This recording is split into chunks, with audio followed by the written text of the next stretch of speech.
Come and speak to me there. I have... A spot. so much...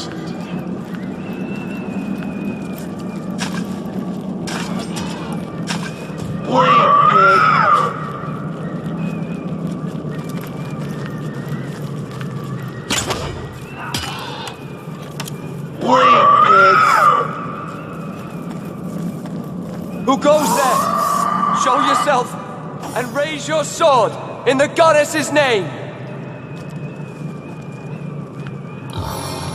Marksman, boys.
A taste of the gathering storm.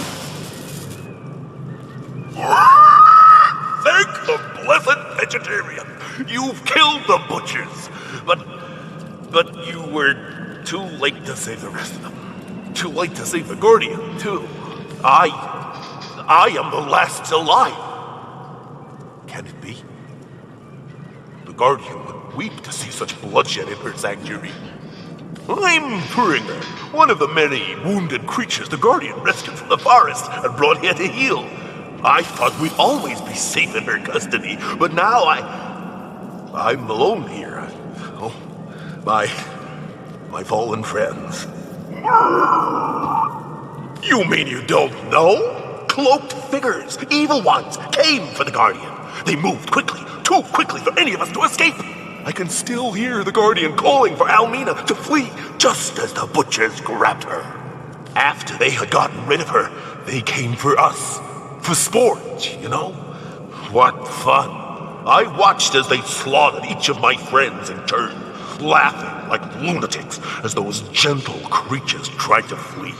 The humans call her the White Witch, but our name for her suits her far better.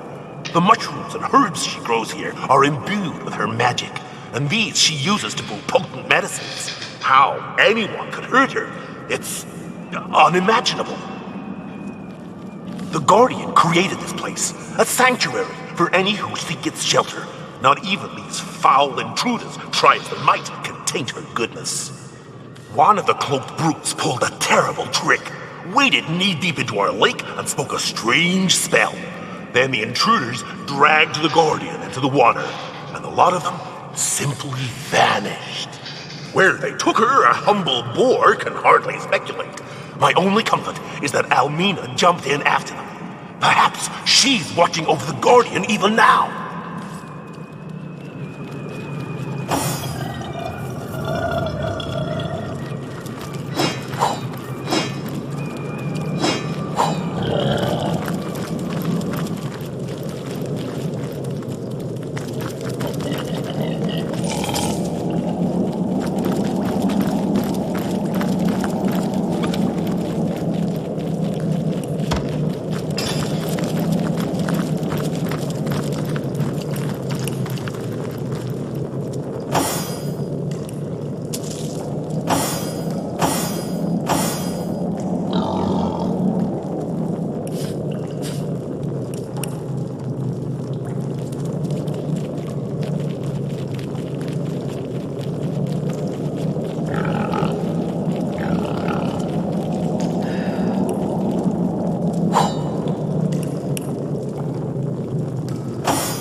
You're here!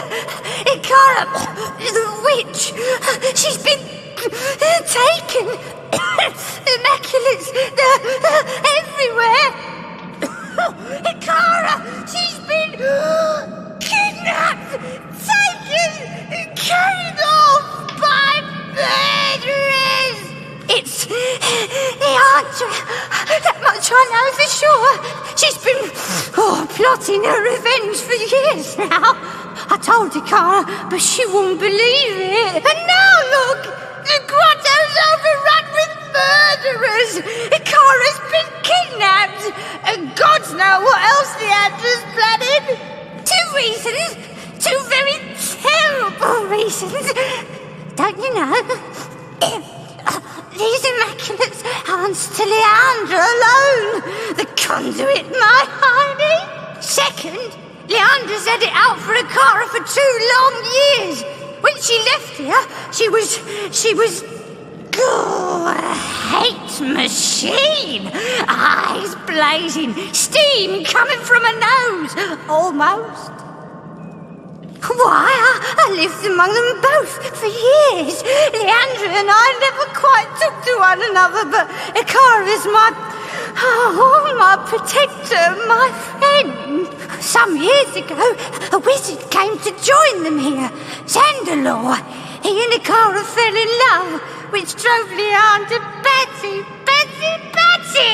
She stormed away and disappeared for 2 long years. As far as I know, she never said word one to her sister or Xandalore during all that time. Ikara! Oh, dear Ikara! She protected me when no one else would. I escaped to a grotto from Ibarheim. A terrible place.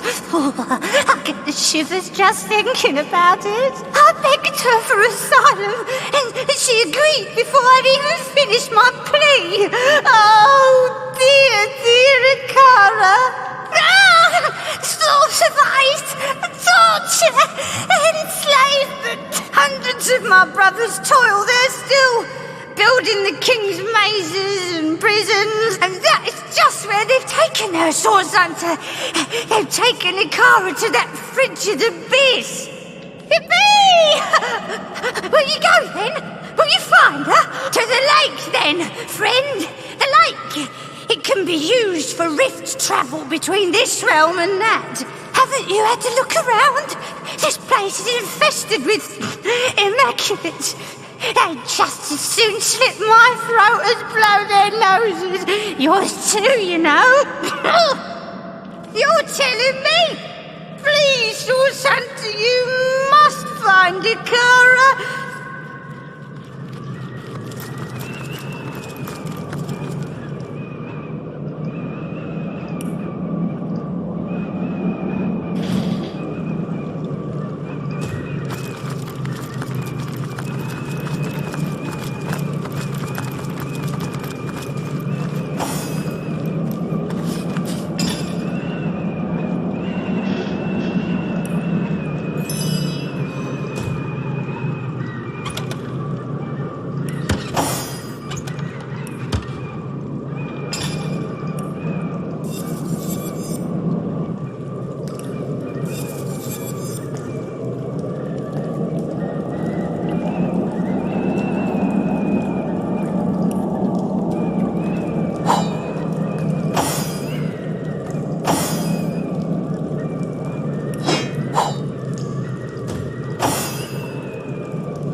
I can take you all with one shot! Just watch!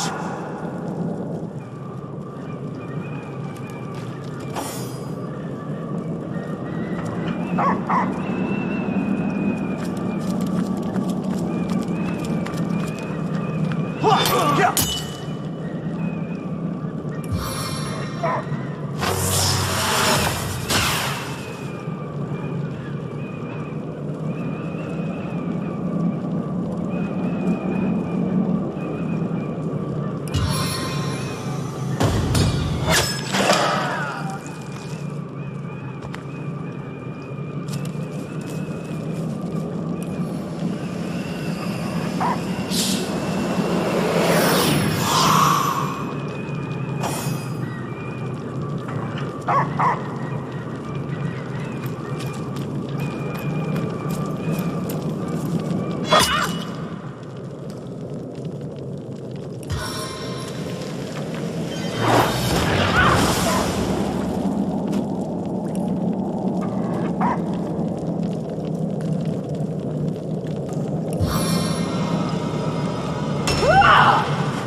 I strike with the full force of my convictions.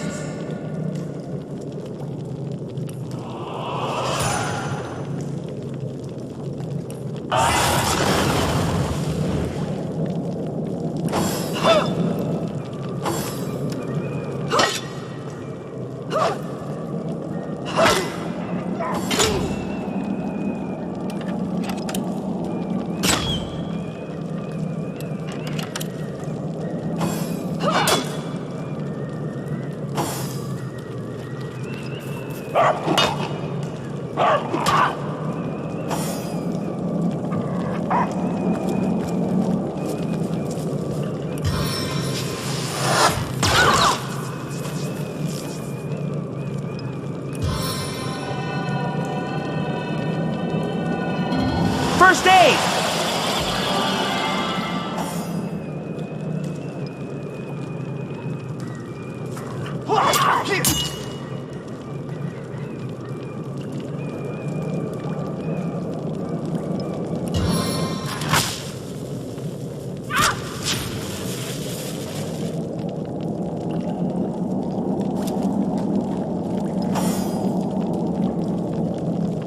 The time of your death is at hand!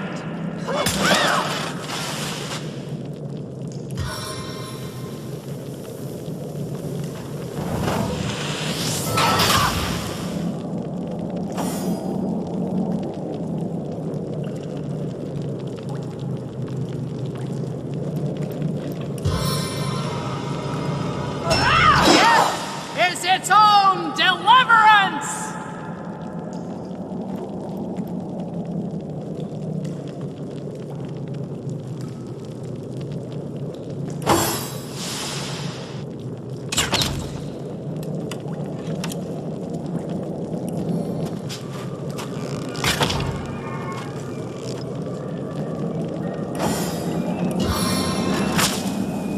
I strike from the soul of air!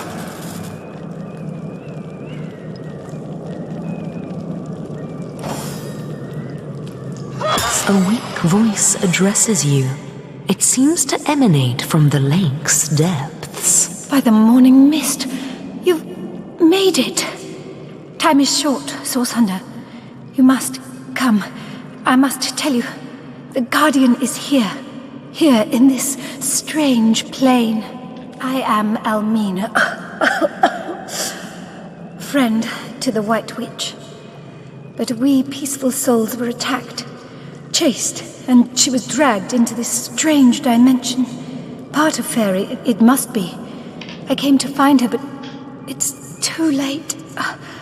Cold, yet deathly fires blaze. You must come. It seems changed, corrupted. The elements in turmoil. This was once a place called Hyberheim, but something is happening here. I will reveal all. You must come, please, Source Hunter. The cultist who captured her. They had some kind of spell. It turned this very lake into a rift leading into this realm.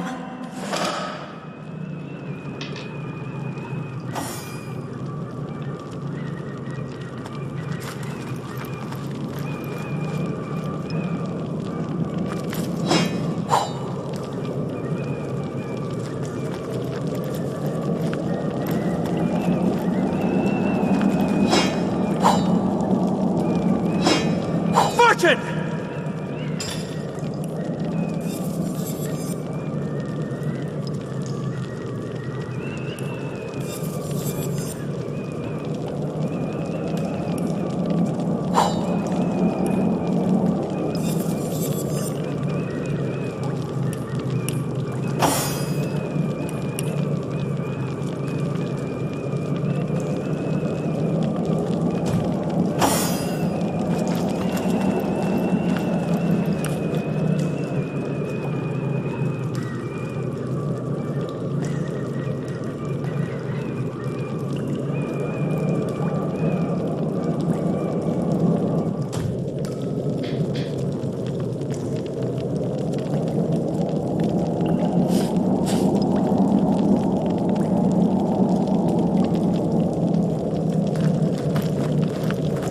The seven grant abundance!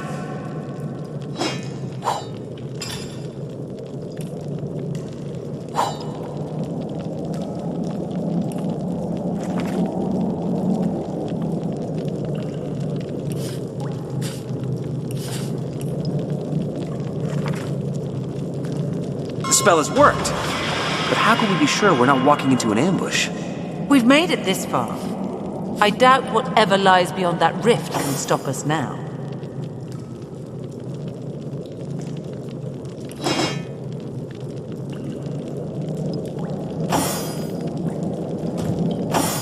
Yeah, but the problem is, I want to do some... Hold on now, comrade. We can't well dive headlong into a magical lake rift without having the faintest idea about what awaits on the other side. A mysterious voice hardly counts as credible. I say there's no good to come from putting such faith in a magical curiosity.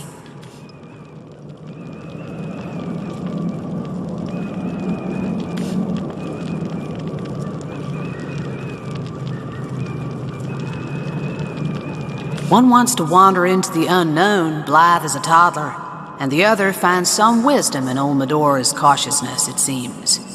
In this case, comrade, the discussion solves the better part of the problem. If there be sorcerers waiting for us on the other side of this rift, I say we prepare to meet them with swords blazing, bows loaded, and all your flashy-washy, magic-y stun-a-go at the ready. Yeah, first of all, I'm gonna leave one of the... here, and I'd rather deal with some other stuff before delving into another realm. I'm still using the push to talk even though I shouldn't, because... Oh, this was active all the time? Not sure, maybe not. Rift travel. We want to go... Yeah, Cabin of the White Witch. And then we're gonna... Well, I guess just... find something to do. Otherwise I can go to Circle Glen first.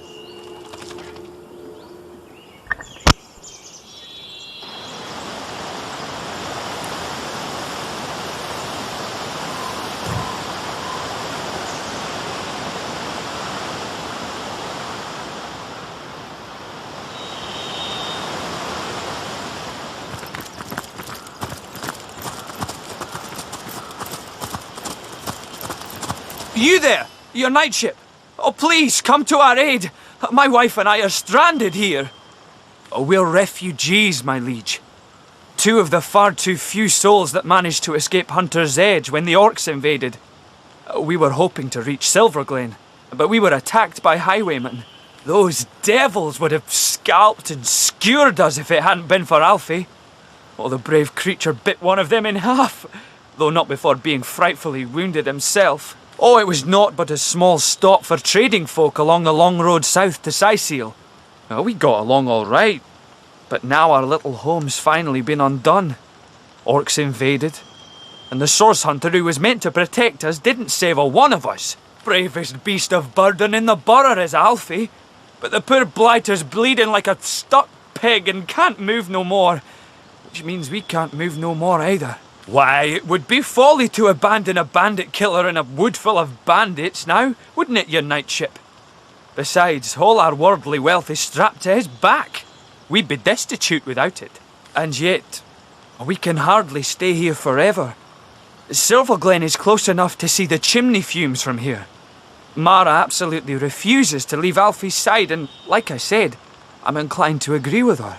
Oh, we'd be mighty grateful if you would escort us to Silverglen, your night ship. For it is our aim to set up shop there. A new smithy in a new town. Without Alfie, though, without the tools he carries, I'd be like a fisherman without his rod, grasping for salmon with his bare hands. Our predicament is clear, and the biggest problem is that Alfie's wounds are so dire, no ordinary healing potion will work. He needs... well, I don't know what he needs, but they say miracle cures are produced by the priests of Silverglen. Oh, we are, my liege, though like I said, it would grieve us dearly to leave Alfie behind. You're right. We should try to heal Alfie first. Indeed. He carries your belongings after all. Oh, I'm glad you've agreed Alfie needs to be saved before we can depart. Please leave no stone unturned in your search for a concoction that will heal his wounds. Salt needs any discernible flavor, really. Sweet relief! dearest Alfie. How brave I you knew were. that man, comrade. A fine blacksmith, Bjorn. It gladdens me more than you can imagine to see he and Mara escaped Hunter's Edge. But it's no wonder he blames me for what happened there. Well, it started like any other day, comrade. I told you before, and this much was true. Hunter's Edge was a quiet place. There hadn't been a peep from the Phantom Forest in nearly a century. And save the occasional drunken orc wandering in from the west, there was nothing for any of the townsfolk to fear. I was on patrol one sunny afternoon when I stumbled upon a pair of scrawny orcs building a fire. Bellowed at 'em to get, but they went for their swords instead. Well, I made short work of 'em, but I couldn't find their tribe insignia anywhere. What I did find was a deep red, apple-sized gemstone in one of their pockets. It was warm in my hand, and seemed far too fine a treasure to belong to an orc. You and I both know that now, but then my senses were dulled by years of peace. I'd grown soft. I was foolish. I figured it to be an oversized ruby, and it was the worst misjudgment of my life, comrade. Their kind never did take a shine to such finery, so I assumed it had been stolen for its trading value. I pocketed the gem and planned on sending it up to Academy North for the Order to deal with. All was peaceful back at the village. All was quiet. If only I'd known then. If only I had paid attention, had seen the signs. Night had only just begun to fall when they surrounded us. It could only have been a few dozen, but they swarmed like hundreds. Those of us who resisted were immediately cut down. I watched the blood of innocent villagers spill into the streets. I saw their bodies hit the ground. People it was my job to protect, comrade. I made myself promise that night, comrade. Never again would I let another sign of source pass me by unnoticed. Never again would I fail in my sworn duty. It's a promise I intend to keep. Let's discuss it another time, comrade. It ain't easy for an old bear like me to greet these ghosts. For now, maybe we ought to soldier forward. Plenty to be done around these parts, eh? Ready to advance? Ready to defend?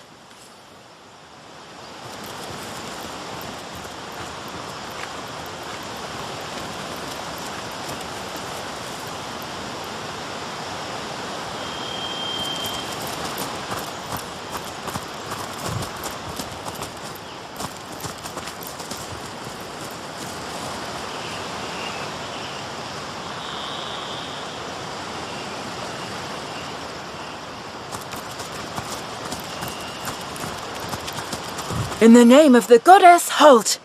Who goes there? A wanderer, you say? A lost sheep, perhaps, that has found its flock. The stable of Immaculates. Why, it's Silver Glen, of course. Once the abode of miners, now the abode of the faithful. We have traded the search for silver for the pursuit of divinity. I'm sure this sounds strange in what are strangers' ears, but you must know that but a short while ago, a frightful sickness felled us by the dozen, until she who speaks for the goddess brought us a cure. She showed us how we may overcome the frailty and even the decrepitude of our mortal bodies.